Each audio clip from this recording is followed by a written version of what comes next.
So, good morning, students. How are you doing? Students, it sounds very good that you are doing your studies very well. I got your messages by which you all have told me about your doubts. It means you are doing your studies with lots of concentration. So, today in this lecture, we will only discuss about your doubts. Okay? So, there are some students just like Mohit, Pritesh, and Sakshi who asked me some doubts. So today we will discuss about those doubts. Okay. So firstly we will discuss about SHGS यानी self help group. ठीक है.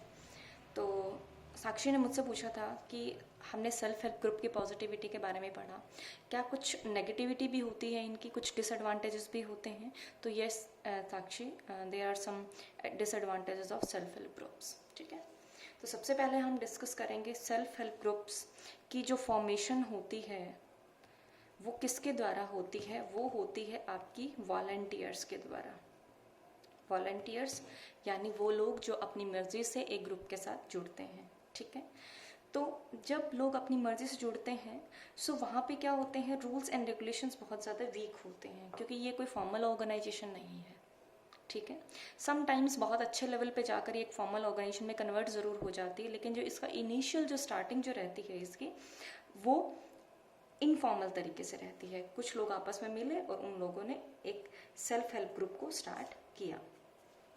सो जितनी भी formal organisations होती हैं उसमें rules and regulations are decided for everybody and that is same for everyone. ठीक है. सभी के लिए सेम होते हैं, लेकिन सेल्फ हेल्प ग्रुप के अंदर ऐसा नहीं होता. समटाइम्स कुछ मेंबर्स होते हैं उनके पास कुछ एक्स्ट्रा एडवांटेज भी होती हैं, जस्ट लाइक आपकी एक्सप्लॉयटेशन बाय स्ट्रॉन्ग मेंबर्स.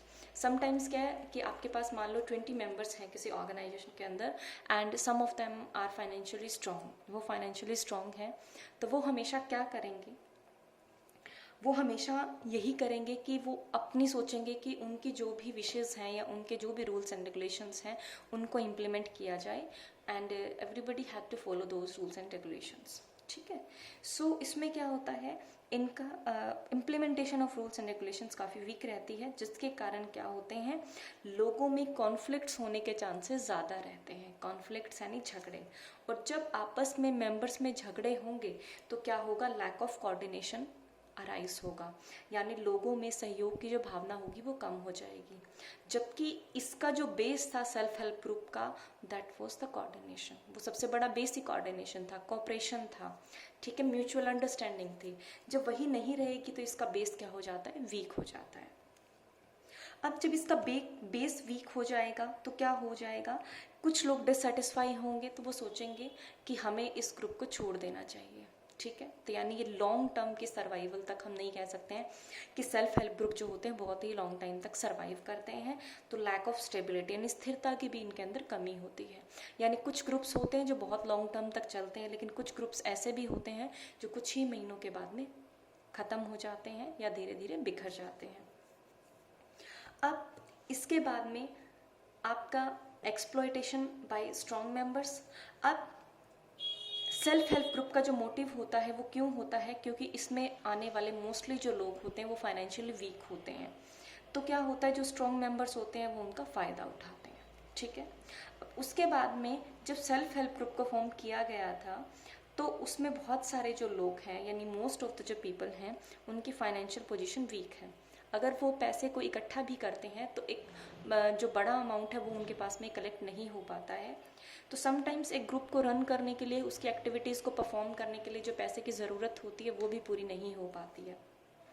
सो इसीलिए ये लॉन्ग टर्म तक नहीं चल पाता है. तो वीक जो फाइनेंशियल पोजीशन होती है वो भी एक डिसएडवांटेज में हम काउंट कर सकते हैं. अब कई बार क्या होता है कि जो लोग होते हैं सेल्फ हेल्प ग्रुप के, वो पैसे को कलेक्ट करके वो कोई प्रोडक्ट बनाने का सोचते हैं कि एक प्रोडक्ट बनाया जाना चाहिए. ठीक है. अब जब वो प्रोडक्ट बनाते हैं तो क्या होता है कि उस प्रोडक्ट के पास, क्योंकि उस सेल्फ हेल्प ग्रुप को कोई जानता नहीं है, ठीक है, तो उनके पास एक अच्छा ब्रांड नेम नहीं होता है. ठीक है. आज के टाइम में आप कोई भी चीज़ खरीदते हैं एक ब्रांड नेम के साथ और एक नॉन ब्रांड नेम के साथ. तो जो ब्रांड नेम के साथ चीज़ जो आप खरीदोगे, you will be more interested to pay more, उसके लिए आप ज़्यादा पे करोगे. ठीक है। और अगर ऐसे ही कोई नॉन ब्रांड की अगर कोई चीज़ होगी तो उसके लिए आप एक बिग अमाउंट को पे नहीं करोगे, ठीक है। तो इससे हमें क्या पता चला कि एक ब्रांड नेम का होना ज़रूरी है जिसको सभी लोग आइडेंटिफाई कर सकें या जिसको सभी लोग जान सकें, ठीक है। अब फॉर एग्ज़ाम्पल आप शूज़ खरीदते हैं, एक शूज़ आप नॉर्मल से 500 रुपीज़ के भी खरीद सकते हैं, और अगर आपको एक ब्रांडेड रीबॉक के, नाइकी, एडिडास के शूज़ खरीदने हैं तो वो आपको 10,000 तक भी आपको रुपये पे करने पड़ सकते हैं। तो आप उसके लिए तो 10,000 रुपये पे कर दोगे, लेकिन क्या आप जिसका आपको ब्रांड नेम आपने कभी सुना ही नहीं है, आपको किसी के बारे में पता ही नहीं है, क्या आप उसके लिए 500 रुपीज़ पे करोगे या 10,000 पे करोगे? ऑब्वियस ही बात है कि आप उसको जानते ही नहीं हो। एक छोटा सा एग्जांपल आईफोन का ले लेते हैं। आईफोन की वैल्यू जो है नॉर्मल फ़ोन से कहीं ज़्यादा है, ठीक है। आईफोन का जो प्राइस रहता है, उसकी जो भी उसमें स्पेसिफिकेशंस होती है, वही स्पेसिफिकेशन आपको एक नॉर्मल फ़ोन में 15 to 20,000 में भी मिल जाती हैं। लेकिन आप उसके पीछे पैसा क्यों ज़्यादा 50,000 70,000 क्यों वेस्ट करते हैं? Just because of brand name. तो इनके द्वारा जो बनाई गई चीज़ें होती हैं उनको एक ब्रांड नेम नहीं मिल पाता है, ना ही उनके पास एक ऐसा सिस्टम होता है कि वो अपनी चीज़ों को जहाँ पे उनके कस्टमर्स हैं वहाँ तक पहुँचा सकें। तो यानी उनका जो डिस्ट्रीब्यूशन सिस्टम होता है वो भी बहुत ही ज़्यादा वीक होता है। तो इसीलिए जो प्रोडक्ट वो बनाते हैं या जिस प्रोडक्ट को वो सेल करना चाहते हैं उसको भी प्रॉपर तरीके से नहीं कर पाते, जिसका प्रॉफिट उनको नहीं मिल पाता है।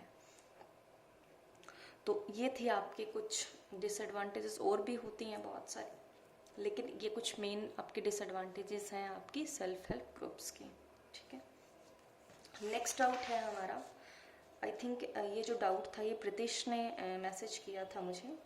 सो प्रीतिश ने पूछा था कि वाई MNCs आर सेटअप, जो MNCs होती हैं वो सेटअप क्यों किए जाती हैं, उसका कारण क्या होता है, ठीक है। तो सबसे पहले एक बार हम MNC की डेफिनेशन को दोबारा से कर लेंगे कि a multinational company is a business that operates in many different countries at the same time. यानी MNC क्या होती है कि एक ऐसी कंपनी होती है जो एक ही टाइम पे एक से ज़्यादा देशों के अंदर बिजनेस करती है सेम टाइम पे। यानी एक कंपनी इंडिया में भी प्रोडक्शन कर रही है, दूसरी का एक सेम कंपनी आपकी चाइना में भी प्रोडक्शन कर रही है, US में भी प्रोडक्शन कर रही है, ठीक है। कुछ एग्जांपल्स हैं यहाँ पे मेरे पास, जैसे जस्ट लाइक रेनबेक्सी है, रीबॉक है, सोनी, नोकिया, पेप्सी है। सो रेनबेक्सी बहुत ही एक फैमिलियर नाम है जो आपने सुना होगा। मोस्टली एक बेटनोवेट N की एक ट्यूब आती है, ऑइंटमेंट आता है, जो कि मोस्टली सभी के घरों में अवेलेबल होता है। तो रेनबेक्सी क्या है, कोई इंडिया की कंपनी नहीं है। रेनबेक्सी किसी दूसरे देश की कंपनी है, लेकिन हमारे इंडिया के अंदर आकर उसने अपने प्लांट को सेटअप किया और यहाँ पर आकर अपने प्रोडक्शन को करना शुरू किया। रीबॉक की बात करते हैं। रीबॉक जो है आपकी US की कंपनी है, सोनी है जो आपकी जापान की कंपनी है, नोकिया है, पेप्सी है, ये सभी क्या है अलग अलग कंट्रीज की कंपनीज हैं। लेकिन इन्होंने क्या किया है, ये हमारी कंट्री के अंदर आके प्रोडक्शन इन्होंने शुरू किया है। जब ये कंट्रीज अपनी कंट्री के अंदर बिजनेस कर रही हैं तो ये वहाँ की परमानेंट उस देश की कंपनी है, लेकिन जब ये किसी दूसरे देश में चली जाती है तो ये क्या हो जाती है, वहाँ की MNCs हो जाती हैं, ठीक है। सो अब हम बात करेंगे कि why MNCs are set up, MNCs को सेटअप क्यों किया जाता है, ठीक है। सबसे पहली बात, टू प्रमोट द ट्रेड, यानी व्यापार को प्रमोट करने के लिए, व्यापार को बढ़ावा देने के लिए। आज अपना प्रोडक्ट आप सिर्फ एक कंट्री में सेल कर रहे हैं, अगर आप MNCs के थ्रू बिजनेस करते हैं तो आप अपने प्रोडक्ट को एक से ज़्यादा कंट्रीज़ के अंदर बना सकते हैं और उसे वहीं की वहीं बेच सकते हैं, ठीक है। टू गेन प्रॉफिट के लिए। अब ये कुछ रीजंस हैं जिसके कारण से हम अपनी कंट्री को छोड़कर दूसरी कंट्री में जाते हैं और वहाँ पे बिजनेस करते हैं।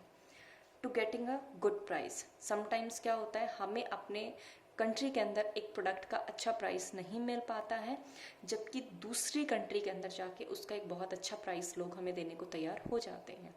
तो हम क्या करते हैं, हम अपनी कंट्री के बजाय दूसरी जगह पे जाके प्रोडक्शन करते हैं। चीप लेबर, जहाँ पे जो लेबर होती है, जो लोग होते हैं काम करने वाले, वो चीप लेबर रेट पे मिल जाते हैं। यानी कंपैरेटिवली, यानी एक पर्सन के द्वारा जितना पैसा लिया जाता है, जो लेबर ली जाती है, वो कंपैरेटिवली कम होती है जिस पर्टिकुलर देश की वो कंपनी होती है, ठीक है। फॉर एग्जांपल US की कंपनी है, उसने क्या किया, इंडिया के अंदर अपनी MNC को सेटअप किया और उसका रीज़न क्या है, लेबर। तो इसका मतलब क्या होगा कि उसी काम के लिए वहाँ पे एक लेबर हो सकता है कि 10,000 रुपीज़ लेता हो, और उसी काम के लिए हो सकता है इंडिया में वही चीज़ें उसको 2,000 या 3,000 रुपीज़ में भी उसको लेबर मिल जाए। ठीक है, तो यानी लेबर कॉस्ट को कम करने के लिए। ठीक है, नेचुरल रिसोर्सेज समटाइम्स क्या है, कुछ कंट्रीज़ हैं जस्ट लाइक अगर हम दुबई की या अरेबियन कंट्रीज़ की बात करते हैं, वहाँ पे नेचुरल रिसोर्सेज की कमी है, जो फूड के रिगार्डिंग नेचुरल रिसोर्सेज हैं। ठीक है, जैसे वेजिटेबल्स हैं, फ्रूट्स हैं, या फिर जो अनाज है, तो वो क्या करते हैं, अब वहाँ पे तो इन चीज़ों की कमी है, तो वो अगर उस रिगार्डिंग कोई कंपनी बनाना चाहते हैं या किसी प्लांट को सेटअप करना चाहते हैं, तो वो किसी ऐसी जगह पे चले जाएंगे जहाँ पे उन जो प्लांट वो सेटअप करना चाहते हैं, जिस प्रोडक्ट की वो कंपनी बनाना चाहते हैं, उसके रिगार्डिंग जो नेचुरल रिसोर्सेज है वो वहाँ पे अवेलेबल हों। ठीक है, नेक्स्ट है आपका availability of raw material. Raw material यानी कच्चा माल, जिससे आपके प्रोडक्ट को बनाया जाएगा। ठीक है, नेक्स्ट है गुड जोग्राफिकल कंडीशंस। समटाइम्स जो जोग्राफिकल कंडीशंस है यानी आपकी भौगोलिक जो अवस्थाएं हैं आपकी कंट्री की। ठीक है, जैसे हमारे इंडिया के अंदर कोई बहुत ज़्यादा एक्सेसिव में बहुत ज़्यादा सर्दी भी नहीं होती है, एक्सेसिव में बहुत ज़्यादा गर्मी भी नहीं होती है, तो इंडिया को एक बहुत ही फैमिलियर जगह माना जाता है जहाँ पे बिज़नेस को सेटअप किया जाता है। जबकि आप देख सकते हैं कि कुछ अफ्रीकन कंट्रीज़ हैं जिनके अंदर गर्मी कितनी ज़्यादा होती है, या रशिया है, या कुछ यूएस के कुछ पार्ट्स हैं जिनके अंदर सर्दी एक्सेसिव में होती है, तो वहाँ पे एक प्लांट को लगाना, सेटअप करना बहुत ही मुश्किल हो जाता है। ठीक है, तो ये आपके कुछ रीजंस थे जिनके कारण आपकी एमएनसीज को सेटअप किया जाता है। ठीक है, अब मैं आपको कुछ इंडियन एमएनसीज के एग्जांपल दूंगी, जिसमें Ashok Leyland, Dabur India, Asian paints, ये तीनों ही नाम मैंने ऐसे लिए हैं जो आप लोगों ने सुने हुए हैं और आप लोगों के लिए फैमिलियर हैं। अशोक लीलैंड आपने अपनी स्कूल की बसेस के आगे लिखा हुआ देखा होगा। अब अशोक लीलैंड जब इंडिया में प्रोडक्शन कर रही है तो वो इंडिया की कंपनी है, लेकिन इसने क्या किया हुआ, श्रीलंका के अंदर भी ये प्रोडक्शन कर रही है, तो ये वहाँ पे क्या बन गई, एमएनसी। डाबर इंडिया हमारे इंडिया के लिए इंडियन कंपनी है, लेकिन डाबर इंडिया अपना जो प्रोडक्शन है बांग्लादेश, नेपाल, दुबई में भी कर रही है, तो वहाँ के लिए ये क्या हो गई, एमएनसीज हो गई। एशियन पेंट्स जो आपकी एशिया की 3rd लार्जेस्ट पेंट कंपनी है, हमारे इंडिया के अंदर प्रोडक्शन करती है, लेकिन बाहर लगभग 22 देशों के अंदर भी ये इसने अपने प्लांट सेटअप किए हैं और वहाँ पे प्रोडक्शन करती है, तो यानी वहाँ के लिए क्या है, ये एमएनसी है। आगे समझ में, आई थिंक अब आपको एमएनसी का मतलब भी क्लियर हो गया होगा। ठीक है, सो अब लास्ट जो डाउट है हमारा, हम उसको डिस्कस कर लेते हैं जल्दी से। Is globalization affects only one country? क्या ग्लोबलाइजेशन सिर्फ एक ही कंट्री को अफेक्ट करता है? नहीं, नो। ग्लोबलाइजेशन जो है एक ऐसी टर्म है जो वर्ल्ड की इकोनॉमी को जोड़ता है।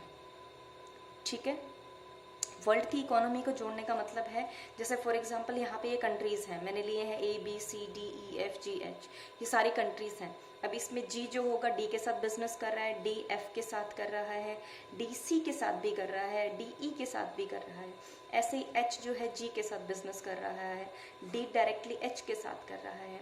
ठीक है, तो ये सारी चीज़ें क्या हैं, ये आपस में मिलकर बिजनेस कर रहे हैं।